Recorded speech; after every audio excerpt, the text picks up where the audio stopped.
जय हिंद मित्रांनो, आपल्या टेक चॅनलवर मी सर्वांचं मनापासून स्वागत करत आहे। आजच्या या व्हिडिओच्या माध्यमातून आपण क्रीडा शिक्षकांच्या जागा लवकरात लवकर भरण्यात याव्या, त्या पहिल्याच टप्प्यामध्ये 100% जागा भरण्यात याव्या आणि याच्यानंतर येऊ घातलेली जी काही शिक्षक भरती आहे ती तातडीने पूर्ण करण्यात यावी, यासह अनेक मागण्यांसहित येत्या 27 तारखेपासून मुंबईच्या आझाद मैदानावर बेमुदत उपोषण केलं जाणार आहे।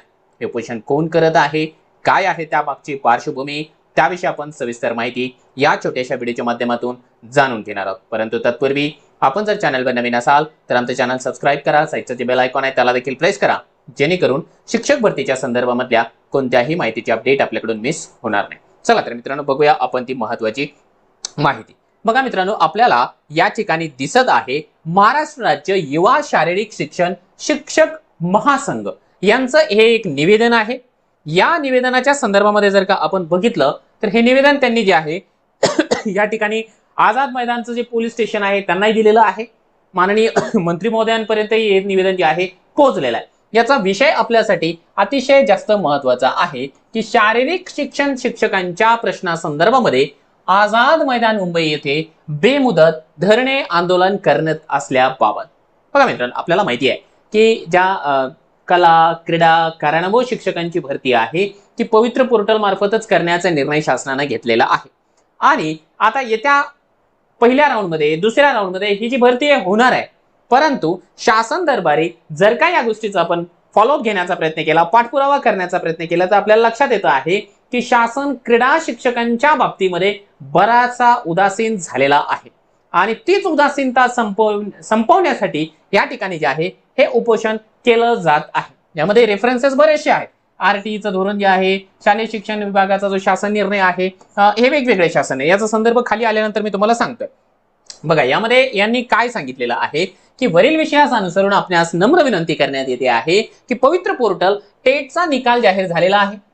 आरटीई 2020 महाराष्ट्र राज्यामध्ये लागू झालेला आहे। त्यामुळे जे प्रकरण 7 प्रमाणे शारीरिक शिक्षक, ज्याला आपण क्रीडा शिक्षक देखील म्हणतो, त्याची नियुक्ती जिल्हा परिषदेच्या केंद्र शाळांमध्ये करण्याबाबत स्पष्ट सूचना आहे। आपल्याला ऑलरेडी मी वेगवेगळ्या व्हिडिओच्या माध्यमातून सांगितलेलं आहे की महाराष्ट्रामध्ये जेवढ्याही केंद्रीय शाळा आहेत किंवा केंद्र आहेत, प्रत्येक केंद्रावर एक क्रीडा शिक्षकाची नियुक्ती करण्याचा शासन निर्णय निर्गमित झालेला आहे। त्याबाबत स्पष्ट सूचना देखील देण्यात आलेल्या आहे। फक्त आपल्यासाठी या ठिकाणी निराशाजनक बाब ही आहे की त्या सूचनांचं या ठिकाणी अंमलबजावणी अद्यापपर्यंत झालेली नाही। ही शोकांतिका आहे, सर्वांसाठी शोकांतिका आहे। तीच गोष्ट यांनी हेरलेली आहे। त्यानंतर त्यांनी असं सांगितलं की 15 मार्च 2024 चा जो शासन निर्णय आहे त्यानुसार केंद्र शाळांवर शारीरिक शिक्षकांची उपलब्धता अनिवार्य असल्याचे नमूद आहे।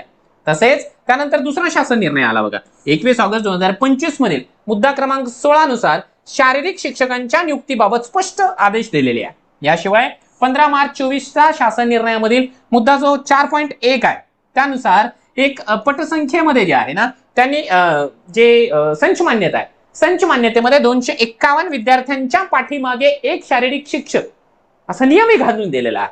म्हणजे एवढी संख्या जर का एखादी शाळा या ठिकाणी क्रॉस करत असेल त्या ठिकाणी शारीरिक शिक्षक त्यांना देणं आवश्यक आहे, क्रीडा शिक्षक देणं आवश्यक आहे। संच मान्यतेमध्ये ती पदे निर्माण झालेली आहेत। आता जर संच मान्यतेमध्ये निर्माण झालेली असेल तर ती साहजिक आहे, ती पदं भरल्या गेली पाहिजे, परंतु शासन त्या बाबतीमध्ये उदासीन दिसतोय, त्यामुळे आंदोलन करावं लागत आहे। त्यानंतर पुढच्या पेजवर जर आपण त्यांची पुढची मागणी आपण जर बघितली, सदर शासन निर्णयाचे प्रभावीपणे अंमलबजावणी होत नसल्या कारणामुळे संघटनेच्या वतीने सोमवारी म्हणजे 27 एप्रिल 2026 पासून आझाद मैदान मंत्रालय मुंबई या ठिकाणी बेमुदत धरणे आंदोलन केल्या जात आहे। आता या बेमुदत धरणे आंदोलनासाठी राज्यभरामधून मोठ्या संख्येने शारीरिक शिक्षक सहभागी होणार आहे। बेमुदत धरणे आंदोलन पूर्णपणे शांततामय व कायदेशीर मार्गाने करण्यात येणार असून यामध्ये कोणत्याही प्रकारचा कायदा व सुव्यवस्थेचा भंग होणार नाही याची हमी या ठिकाणी संघटनेच्या वतीने दिली गेलेली आहे। यांच्या प्रमुख 3-4 मागण्या आहेत। चारही मागण्यांवरती थोडक्यामध्ये आपण प्रकाश टाकूया। बघा, पहिला मुद्दा त्यांनी या ठिकाणी मांडलेला आहे की 2 जानेवारी 2026 चा जो शासन निर्णय आहे की प्रत्येक जे त्याचा तो जो शासन निर्णय आहे त्यानुसार क्रीडा शिक्षकांची जागा पूर्ण क्षमतेने 100% पदे पवित्र पोर्टल मार्फत पहिल्याच टप्प्यामध्ये भरती करण्यात यावा, हा एक महत्त्वाचा मुद्दा आहे। शासन काय होतं, चाल ढकलपणा करतोय। ठीक आहे, आम्ही भरूया, आम्ही सध्या त्याची नियमावली या ठिकाणी जी आहे बनवलेली नाहीये, त्याचं रोस्टर आपल्याला वेगळं बनवावं लागणार आहे। या सगळ्या कारणांच्या पाठीमागे शासन ही जी भरती आहे ती दुसऱ्या टप्प्यामध्ये रेटण्याच्या तयारीत आहे, स्पष्टच बोलतोय तुम्हाला या ठिकाणी। त्याचमुळे जे आहे ही बाब या संघटनेचे जेवढे पदाधिकारी आहेत त्यांच्या लक्षात आलेली आहे, म्हणून त्यांनी या ठिकाणी जे आहे आज आता ताबडतोब उपोषण करण्याचा निर्णय घेतलेला आहे की जेणेकरून आज जर का काहीतरी क्विक ऍक्शन घेतली गेली तर ह्या ज्या संपूर्ण जागा आहेत त्या पहिल्या टप्प्यामध्ये येतील। दुसरा टप्पा कधी होईल, किती जागांचा होईल कोणीच सांगू शकत नाही, त्याच्यामुळे पहिल्या टप्प्यामध्ये जेवढे जास्तीत जास्त जागा येतील तेवढ्या आपण खोऱ्याने ओढून घेणं हे आपलं काम आहे। ही त्यांची मागणी अतिशय छान आहे। त्यानंतर 2 नंबरला त्याने सांगितलंय की स्थानिक स्वराज्य संस्थेमधील जिल्हा परिषद प्रशालयामधील 15 मार्च 24च्या शासन निर्णयान्वये रिक्त होणाऱ्या पदावर इतर विषय शिक्षकांचे समायोजन न करता ती पदे पवित्र पोर्टल जी टेट परीक्षा आहे 2025 त्याच्या मार्फत भरण्यात यावी। हा एक चांगला मुद्दा आहे, कारण मला असं वाटतं की बीड जिल्हा परिषदमध्ये या ठिकाणी जे अतिरिक्त शिक्षक होते, अतिरिक्त शिक्षकांचं समायोजन करण्यासाठी त्यांनी ज्या क्रीडा शिक्षकांच्या जागा वॅकंट आहेत त्या ठिकाणी निर्णय घेतला होता की या शिक्षकांचं समायोजन क्रीडा शिक्षकांच्या जागेवरती करूया। खऱ्या अर्थानं ते नियमबाह्य होतं, कारण क्रीडा शिक्षकांची जी पदं आहेत त्यावरती जे काही क्वालिफिकेशन लागणार आहे ते बीपीएड किंवा या ठिकाणी एमपीएड हेच लागणार आहे, त्याच्याशिवाय दुसरे जे आहे दुसरे क्वालिफिकेशन त्यांच्या जागेवरती येऊ शकत नाही, हे जग जाहीर आहे। तरी देखील बीड जिल्हा परिषदेने तसा निर्णय घेतला होता, खऱ्या अर्थाने तो चुकीचा होता, मग तो मुद्दा त्यांनी या ठिकाणी स्पष्ट केलेला आहे। त्यानंतर 3 नंबरला त्यांनी या ठिकाणी सांगितलंय की जिल्हा परिषद केंद्र शाळा, माध्यमिक शाळा, महानगरपालिका व नगरपालिका शाळा, शासकीय आश्रम शाळा तसेच समाज कल्याण विभागामधील प्राथमिक, माध्यमिक, उच्च माध्यमिक शाळांमधील सर्व शारीरिक शिक्षकांची पदे पवित्र पोर्टल मार्फत भरावीत।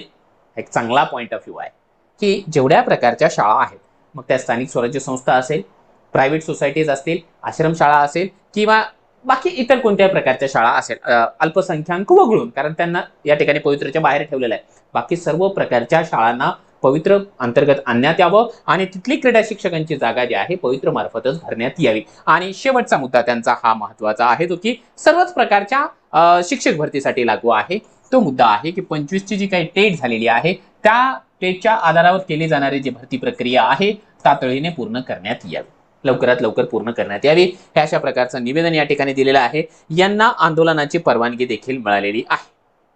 आता यांचं आंदोलन येत्या 27 तारखेपासून मुंबईच्या आझाद मैदान या ठिकाणी होणार आहे। खऱ्या अर्थानं सर सांगायचा जर मुद्दा झाला तर शिक्षक भरतीची सर्वात मोठी शोकांतिका आहे की या ठिकाणी न मागता आपल्याला काहीच मिळत नाही, त्यामुळे आपल्याला ज्या ज्या गोष्टी आपल्या हक्काच्या आहेत आणि ज्या मागितल्याशिवाय मिळणार नाही या गोष्टीची जर जाणीव होत असेल तर आपल्याला त्या गोष्टी मागाव्याच लागते। आजचं जग असं आहे की लहान बाळ जोपर्यंत रडत नाही तोपर्यंत त्याची सख्खी आई देखील त्याला दूध पाजत नाही, त्यामुळे आपण आपल्या परीनं या ठिकाणी शासन दरबारापर्यंत आवाज उठवावा। बाकीची शिक्षक भरती असेल, क्रीडा शिक्षकांची भरती असेल, प्रत्येकाने आपल्या आपल्या परीनं या शिक्षक भरतीला हातभार लावावा, पार पाडण्यासाठी प्रयत्न करावा। यांच्या ज्या मागण्या आहेत त्या अतिशय रास्त आहे। सध्या जर का आपण या ठिकाणी जे आहे शासन असेल, प्रशासन असेल, अगदी मुंबईचं कार्यालय असेल, पुण्याचं कार्यालय असेल, तिथपर्यंत जर का आपण फॉलोअप घेण्याचा प्रयत्न केला तर एकच गोष्ट आपल्याला लक्षात येते आहे, क्रीडा शिक्षकांच्या बाबतीमधली जी नियमावली आहे अजून फायनलाइज झालेली नाहीये, ती अगोदर फायनलाइज होईल। त्यानंतर त्यांचं जे केंद्रस्तरीय त्यांच्या ज्या काही जागा भरायच्या आहेत तर त्या ठिकाणचं रोस्टर वेगळं बनवावं लागणार आहे। त्यासाठी देखील तेवढ्या प्रमाणावरती अजूनही प्रत्येक आस्थापनांपर्यंत आदेश पोहोचलेले नाहीये, त्यामुळे दिरंगाई होते आहे। सगळी दिरंगाई दूर व्हावी, नियमावली लवकरात लवकर निर्माण व्हावी, त्याचा शासन निर्णय निर्गमित व्हावा, यासाठी हे जे आंदोलन होत आहे या आंदोलनाला आपण आपल्या या प्लॅटफॉर्मच्या वतीने शुभेच्छा देतोय।